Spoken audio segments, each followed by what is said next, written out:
What happens when fate forces you to plan your ex-lover's wedding? Emma thought she'd buried the past until she walked into the most important meeting of her career, only to discover she'd be planning a wedding for Oliver, the billionaire who shattered her heart 6 years ago. Welcome back, dear friends and story lovers. Tonight we bring you a tale where love is tested, secrets come to light, and fate takes an unexpected turn. Every moment will pull you in deeper, and every choice could change everything. Tell us where you're watching from in the comments.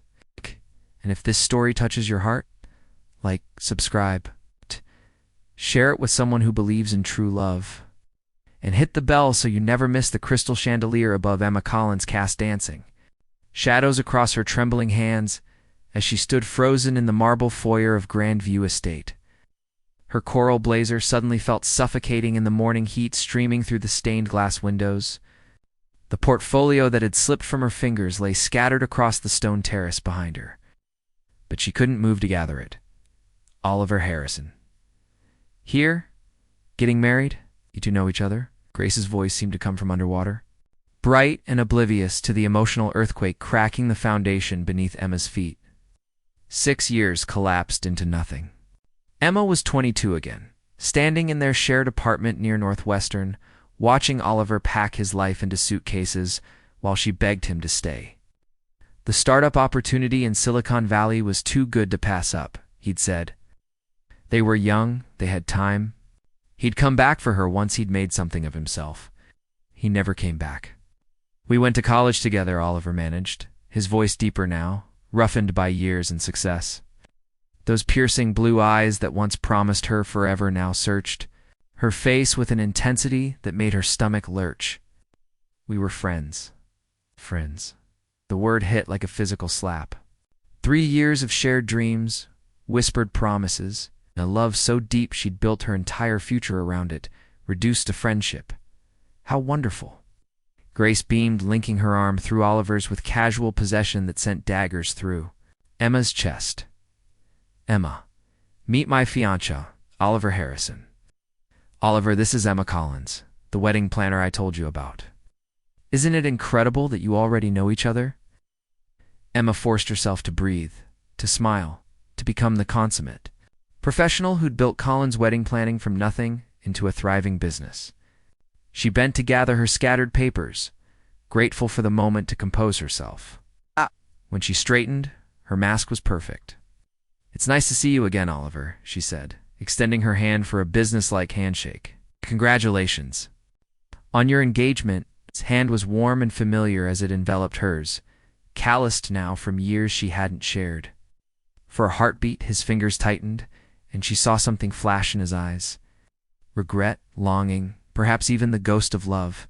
But then Grace stepped closer, and the moment shattered. This is so perfect, Grace bubbled. Now you can tell me all the embarrassing stories about Oliver from college. I bet he was quite the character back then. He was very focused on his goals, Emma managed, her voice steady despite the chaos in her chest. Even then, I'm not surprised he's achieved so much success. Oliver's jaw tightened almost imperceptibly. Emma was the smartest person in our class. I always knew she'd do incredible things with her life. Your business has quite a reputation, Emma. Grace chose well. The compliment felt like salt in an old wound. Emma remembered when he used to tell her she was brilliant, when he promised they'd build an empire together. Now she was planning his wedding to another woman. Well, I should let you two catch up while I give Emma the tour, Grace suggested. We can discuss all the details over lunch.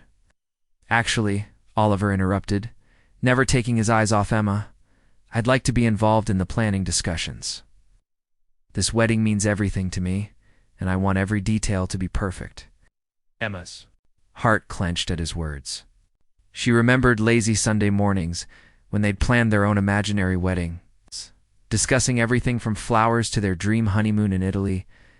As they settled at a wrought iron table overlooking the gardens, Emma pulled out her planning notebook, grateful to have something to focus on besides Oliver's intense gaze.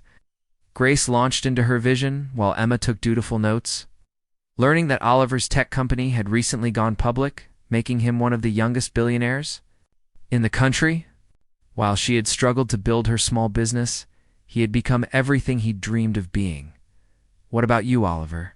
Emma forced herself to ask. What elements are most important to you for the ceremony?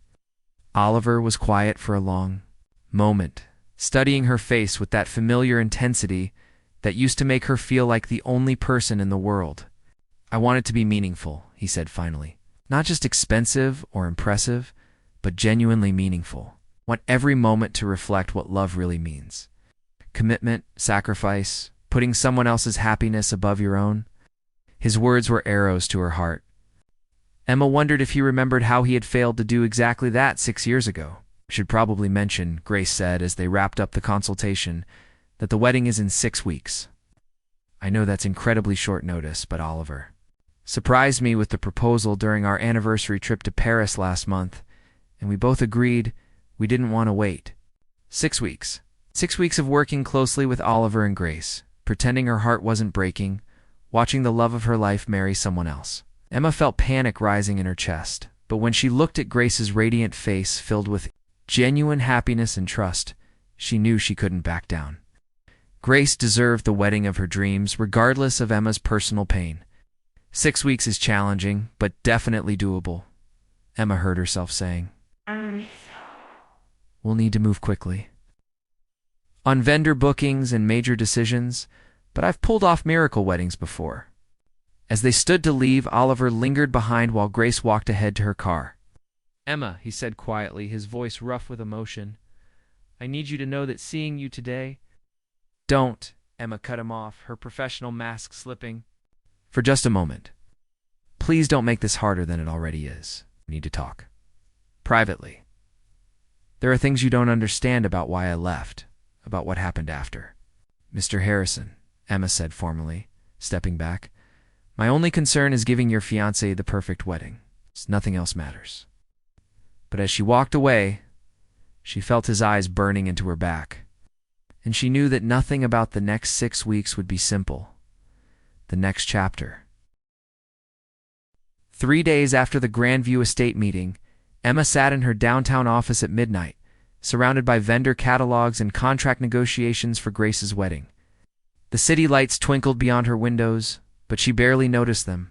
Every floral arrangement reminded her of the daisies Oliver used to bring her from the campus flower shop. Every venue photo triggered memories of places they dreamed of visiting together. Her phone buzzed with a text from an unknown number, but she recognized the tone immediately. Meet me at Millennium Park tomorrow. 7 a.m. by the fountain where we used to study, please. Emma stared at the message until the words blurred. She should delete it, block the number, maintain professional boundaries.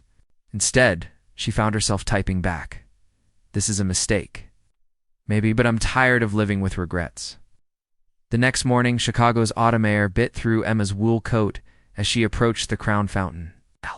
Oliver was already there, hands shoved deep in his pockets, staring at the water with the same intensity he'd once reserved for his startup pitch decks. He looked older now, more weathered. Success had carved lines around his eyes that hadn't been there at 22. You came, he said without turning around. I shouldn't have. Emma kept her distance, wrapping her coat tighter. If Grace found out, Grace doesn't know about us. It's about what we meant to each other. Oliver finally turned, and the pain in his eyes made her take a step back. She doesn't need to know what we meant. Emma's voice cracked despite her efforts to stay composed. You left Oliver? You chose your dreams over everything we built together. There is no us. You don't understand what happened after I left. Oliver stepped closer, his voice urgent. My father, Your father died years ago, Emma interrupted. No, because I went to the funeral, hoping to see you, to support you. But you didn't even come home for your own father's service? Oliver's face went ashen. Emma, my father didn't die 5 years ago. He died 3 months ago, and the funeral you went to.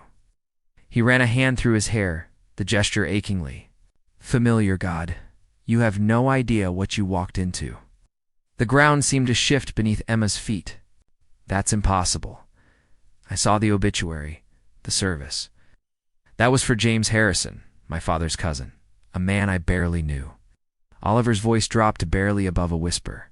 My real father was Victor Harrison, and for the past 6 years, he's been in federal prison for money laundering and racketeering. Emma felt the world tilt. What? When I left for California, I thought I was chasing my dreams. But 3 weeks after I arrived, FBI agents showed up at my apartment. My father's legitimate business empire was built on dirty money, Emma. Everything I thought I knew about my family was a lie.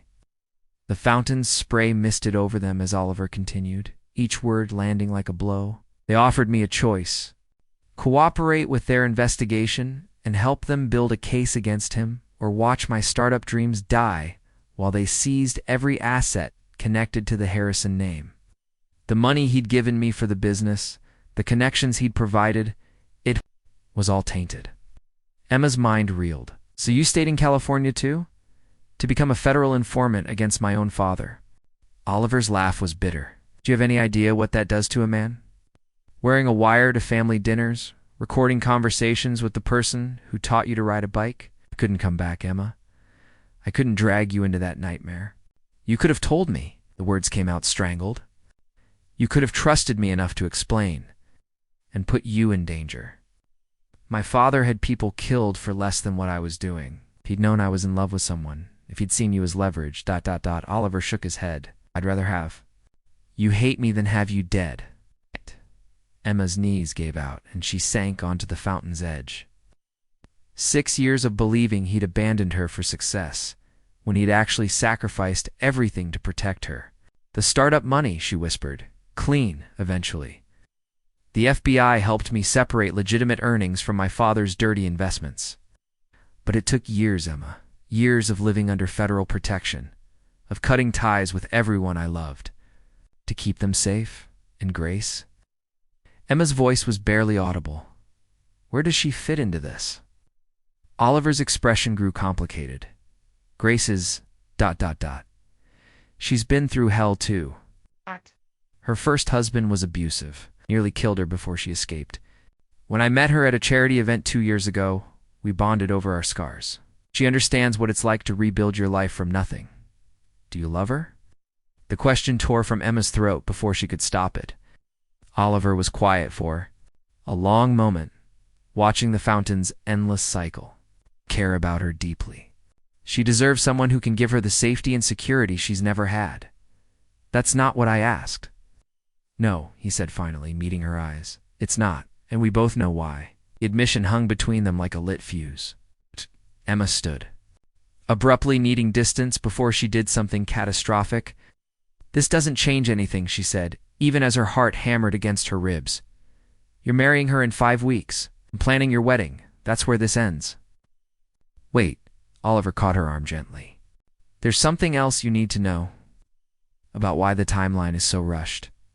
She turned back reluctantly. Grace is pregnant. The words hit Emma like a physical blow. She pulled free from his grip, backing away. She doesn't know that I know. Oliver continued rapidly. I saw the pregnancy test in her bathroom last week. She's been trying to find the right time to tell me, but the wedding stress. Stop. Emma held up a hand, unable to process any more revelations. Just stop. I think she's planning to tell me after the wedding. She wants our day to be perfect, unshadowed by complications. Emma felt sick. A baby. Oliver was going to be a father with another woman, and she was orchestrating the entire charade. I have to go, she managed. Emma, please. Need to figure this out. There's nothing to figure out. Emma's voice turned to ice as she rebuilt her walls. You made your choices 6 years ago, and you're making them now. I have a wedding to plan. She walked away before he could respond, but his voice followed her across the park. This isn't over, Emma. What we had, what we still feel, it's not something we can just ignore. But as Emma disappeared into the morning crowd, she knew that ignoring it might be the only way she'd survive the next 5 weeks.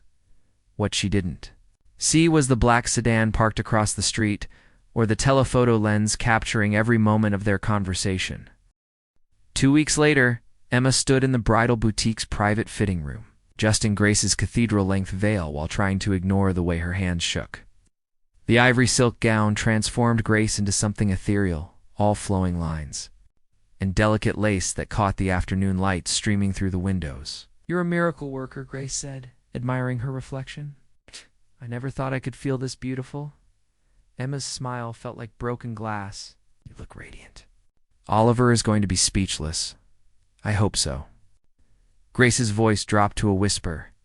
Emma, can I tell you something? Something I haven't told anyone else? Emma's chest tightened, but she nodded. I'm pregnant. Grace's eyes filled with tears of joy. Almost 3 months along. I've been waiting for the perfect moment to tell Oliver, and I think our wedding night will be magical. Emma's hands stilled on the veil's intricate beadwork. 3 months. The timeline made her stomach lurch with implications she didn't want to examine. That's wonderful news, Emma managed. He'll be thrilled. I know he will. He talks about wanting a family someday, about creating the kind of home he never had growing up. Grace turned to face Emma directly. His childhood was difficult.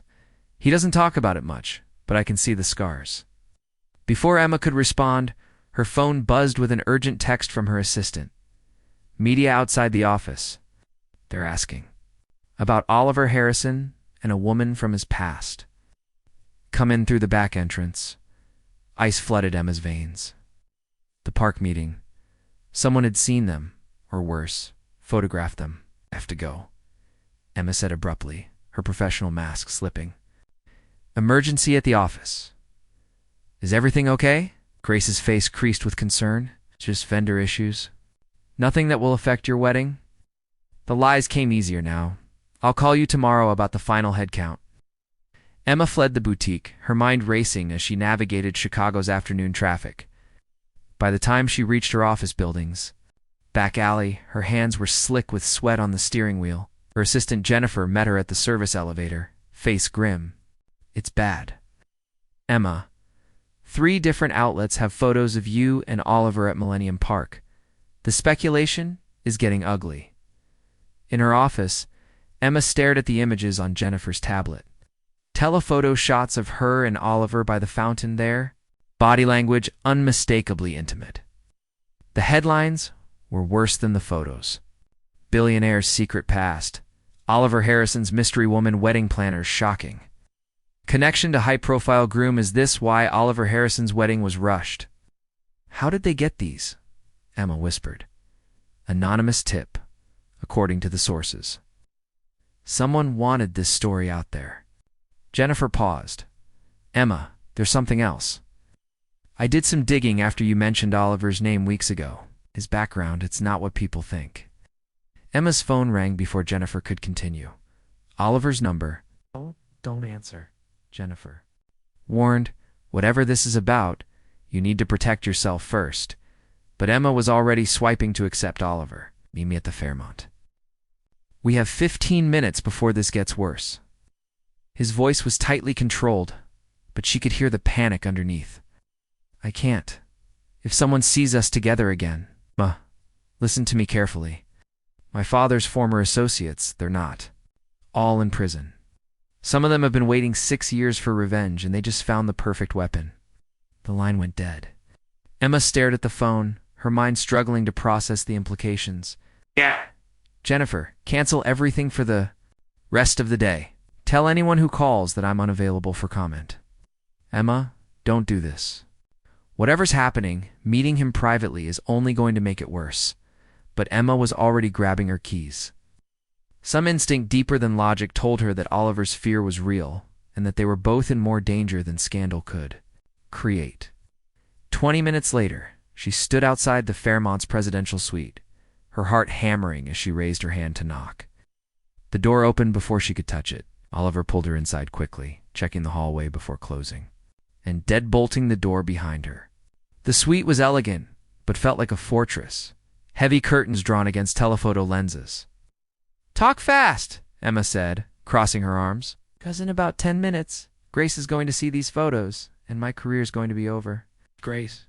Oliver's words hit her like cold water. I told her everything an hour ago. Emma felt the floor drop out from under her. You what? I had to, because this isn't just about us, Emma. Those photos weren't taken by paparazzi. They were taken by Tony Marconi's people. Who is Tony Marconi? My father's former partner. The one who got away when the FBI rounded everyone else up? He's been waiting for the right moment to destroy me, and finding out about you gave him the perfect opportunity. Oliver moved to the window, peering through a crack in the curtains. He called me 20 minutes ago. He has more photos, Emma. Photos of us from college, from when we were together. He knows exactly how much you meant to me. What does he want? $20 million wired to an offshore account, or he releases everything. Photos fabricated. Evidence suggesting you've been my secret mistress this whole time. Forged documents linking your business to money laundering. Oliver turned back to her, his face haggard. He'll destroy you to get to me. Emma sank into a chair, overwhelmed. And Grace? What did she take all this? Oliver's expression grew complex. Better than I expected. Worse than I hoped. Does that mean it means she's calling off the wedding? The words hung in the air between them. Emma should have felt relief, or vindication, or something other than the crushing weight that settled on her chest. Because of me, she whispered. Because she realized that I'm still in love with you? Oliver's voice was raw with honesty, and that marrying her while feeling this way would be the cruelest thing I could do. Emma's breath caught. Oliver, she's going to disappear for a while. Take some time to figure out her next steps. The baby. He swallowed hard. She says she needs space to decide if she wants to raise a child connected to my world. This is my fault. Emma's voice broke. I should have stayed away. Should have refused the contract. No. Oliver crossed to her, kneeling beside her. Chair, this is my fault for not fighting harder 6 years ago. For not finding a way to come back to you once the danger was over. Was it ever really over? Oliver's silence was answer enough. Emma's phone buzzed with a text from an unknown number. When she opened it, her blood turned to ice. Pretty pictures, Emma. Wonder what your other clients would think about your extracurricular activities. You have 48 hours to convince Oliver to pay, or everyone sees what else I've got. T attached was a photo she'd never seen before, grainy but unmistakable. Her and Oliver in bed together, taken through their apartment windows 6 years ago. Someone had been watching them even then. He's had surveillance on you since college, Oliver said, reading over her shoulder. This was never about money, Emma. This was about making me suffer by destroying the person I love most. Emma stood abruptly, pacing to the window. Then we give him what he wants. You pay him, and this goes away. It won't go away. Men like Marconi don't stop at the first payment. He'll bleed us dry and then release everything anyway. Then what do you suggest? Emma turned to face him. Because in 48 hours, my business, my reputation, everything I've built is going to be destroyed because of mistakes I made when I was 22 years old. Oliver was quiet for a long moment, and when he looked up at her, she saw something dangerous in his eyes. There's one other option. Emma studied Oliver's face in the dim light of the hotel's suite. Recognizing the calculated look she remembered from their college days when he was working through a particularly complex problem. What kind of option? She asked, though every instinct screamed that she didn't want to know.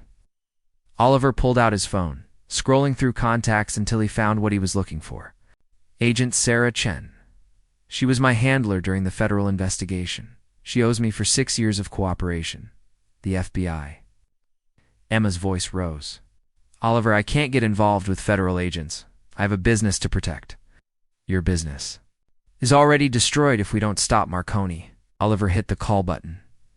Chen, it's Oliver Harrison. I need to activate the protection protocol we discussed. Emma watched his face change as he listened to the voice on the other end. Do you mean suspended? Oliver's voice went cold. Since when? He hung up abruptly, staring at the phone. What's wrong? Agent Chen was suspended 3 days ago for unauthorized surveillance activities. The FBI thinks she's been feeding information to someone on the outside. A chill ran down Emma's spine. You think she's working for Marconi? I think we've been played from the beginning. Oliver began pacing, pieces clicking together in his mind. The rushed wedding timeline, the convenient paparazzi photos, even Grace finding my company online in the first place. Emma felt sick. What are you saying? I'm saying, what if Grace isn't who she claims to be?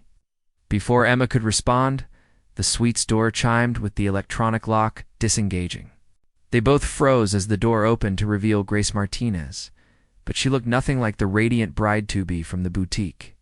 Her eyes were cold, calculating, and she was holding a small pistol with the casual familiarity of someone who knew how to use it. "Hello, darling," she said to Oliver, stepping into the suite and closing the door behind her. "I hope you don't mind that I let myself in.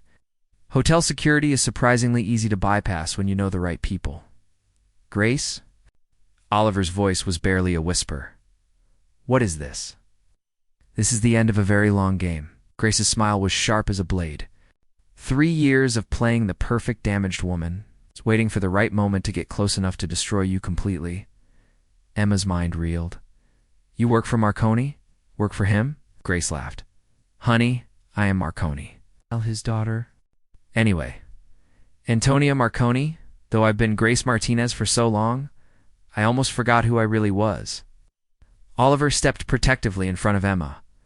"Your father is in prison." "My father died in prison 6 months ago, thanks to your testimony." Grace's voice turned venomous. "Shivved in the shower by someone who wanted to earn points with the guards. But not before he made me promise to finish what he started." "The pregnancy," Emma whispered, pieces falling into place. "There is no baby?" "Oh, there was. 3 months ago, just like I said." Ow. "But miscarriages happen so often in the first trimester, don't they?" Grace's casual cruelty made Emma's stomach turn. Amazing how grief can motivate someone to accelerate their timeline. Oliver's hands clenched into fists. "You sick?" "Careful," Grace warned, raising the gun slightly. "You're not in a position to judge anyone's choices. After all, you spent 6 years destroying families. Did you think there wouldn't be consequences? What do you want?" Oliver's voice was carefully controlled.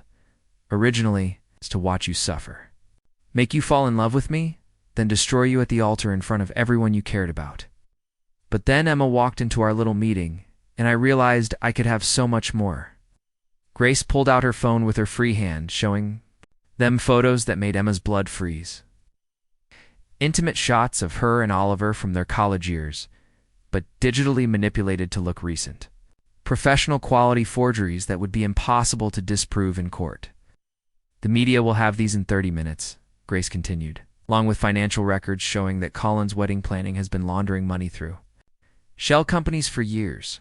Amazing what a good hacker can fabricate." "You can't prove something that never happened," Emma said desperately. "Proof is irrelevant in the court of public opinion. By tomorrow morning, you'll be facing federal money laundering charges, your business will be shuttered, and your reputation will be destroyed beyond repair." Emma felt the walls closing in around her. Everything she'd built, everything she'd worked for, about to disappear because she'd fallen in love with the wrong man 6 years ago. "Unless," Grace continued sweetly, "Oliver transfers $50 million to my accounts in the next 20 minutes. "I don't have $50 million in liquid assets," Oliver said. "Then liquidate something.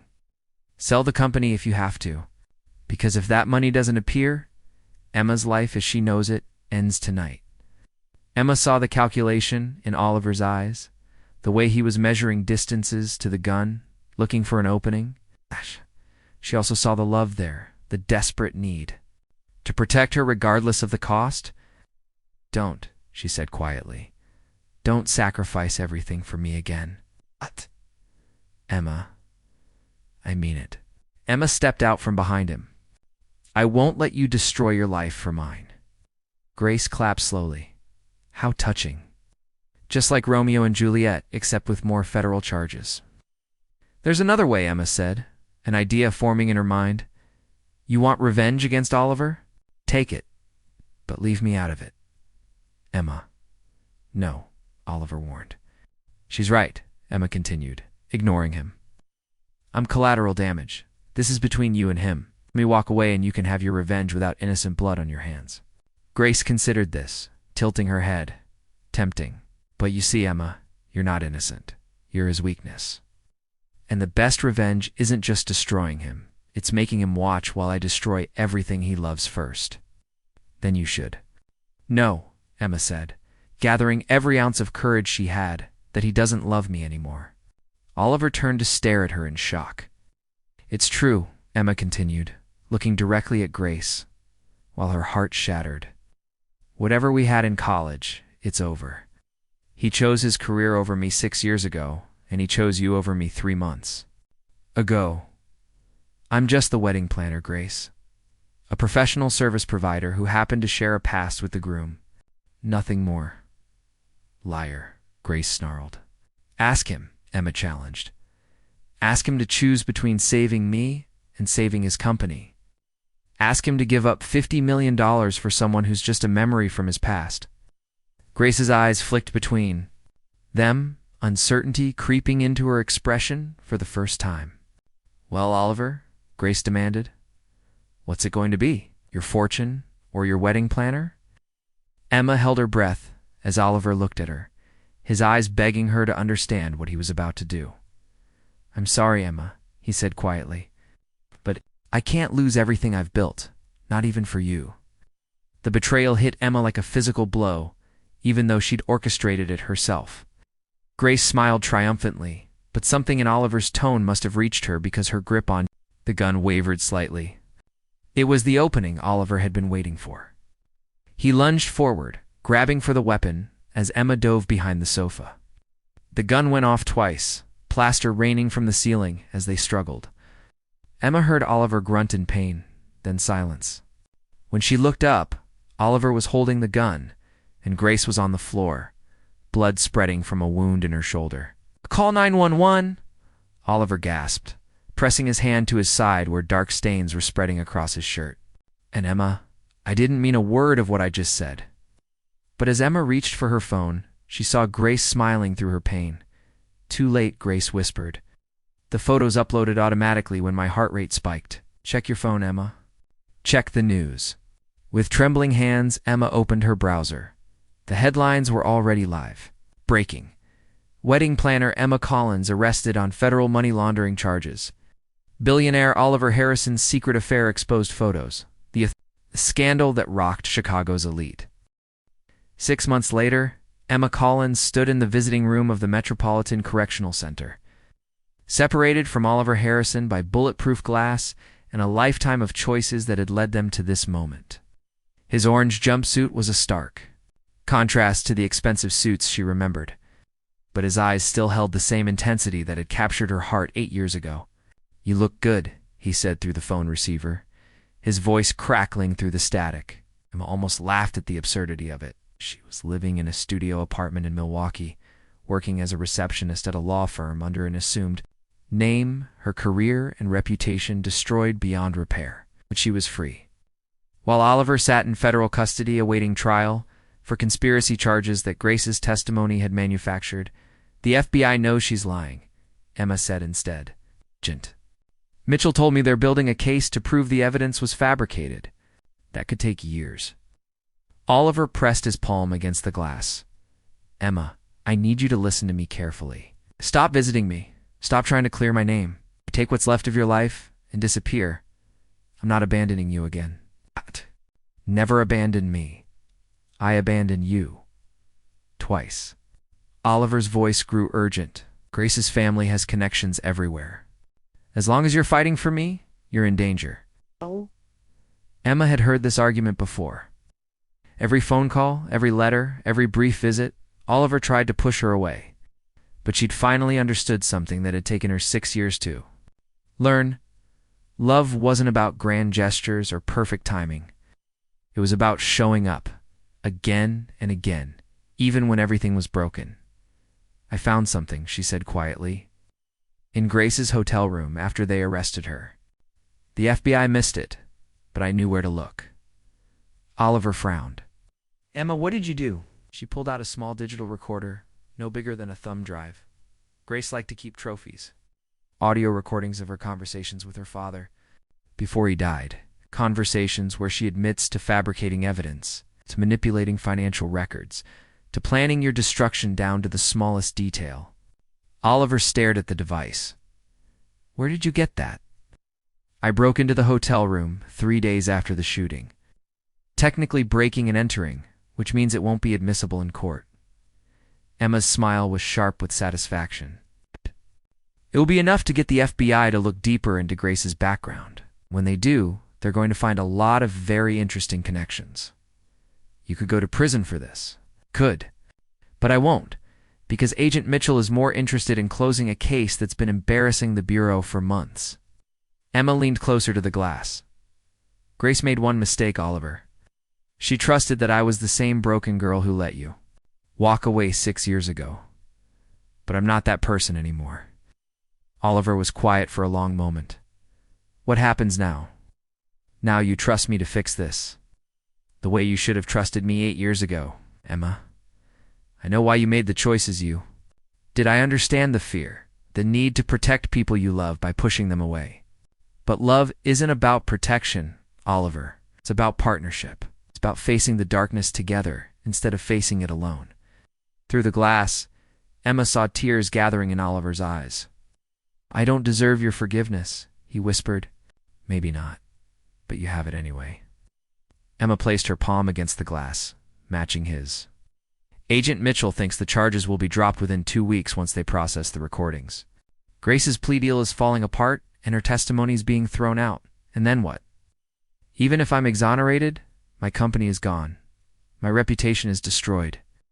I have nothing left to offer you. Emma's smile was soft, but determined. Then we'll build something new. Together. The way we should have done the first time. 2 weeks later, Emma stood outside the federal courthouse as Oliver emerged into the afternoon sunlight, truly free for the first time in 6 years. The media circus had moved on to other scandals, leaving them alone on the courthouse steps. He looked different somehow, lighter, despite everything he'd lost. The weight of secrets and guilt had been lifted from his shoulders, replaced by something Emma recognized but hadn't seen in him since college: hope. Oh, so Oliver said as he reached her. What happens now? Emma took his hand, intertwining their fingers. Now we disappear for a while. I know a place in Montana where nobody cares about billionaires or scandals or the past. We can figure out what comes next without cameras or lawyers or people trying to destroy us. And Grace. Grace is facing 20 years for conspiracy, wire fraud, and attempted murder. Her father's associates have turned their backs on her now that she's no longer useful. She's alone, which is exactly what she deserves. Oliver nodded, then looked down at their joined hands. I need you to know something, Emma. Even if we can't make this work, even if too much has happened for us to find our way back to each other, I will never regret that you fought for me. For the first time in my life, someone stayed when things got difficult. Emma reached up to touch his face, her thumb brushing away a tear she hadn't realized had fallen. Oliver Harrison, she said, I've spent 6 years learning how to live. Without you, I have no intention of doing it again. He kissed her then, there on the courthouse steps. With all the desperation and hope and love of two people who had finally stopped running from each other, it tasted like second chances and new beginnings and the promise that some things, the important things, could survive anything. 6 months later, in a small chapel in Glacier National Park, Emma Collins married Oliver Harrison in a ceremony attended by 12 people and witnessed by mountains that had stood for millions of years. There were no paparazzi, no scandal, no billion-dollar companies or federal investigations. It was only love, finally given the chance to grow in the light instead of hiding in the shadows. As they danced to their first song as husband and wife, Emma whispered in Oliver's ear, "Was it worth it to get here?" Oliver held her closer, breathing in the scent of wildflowers in her hair. "Ask me again in 50 years." Emma smiled against his chest, knowing that for the first time in 8 years, they had all the time in the world. The end.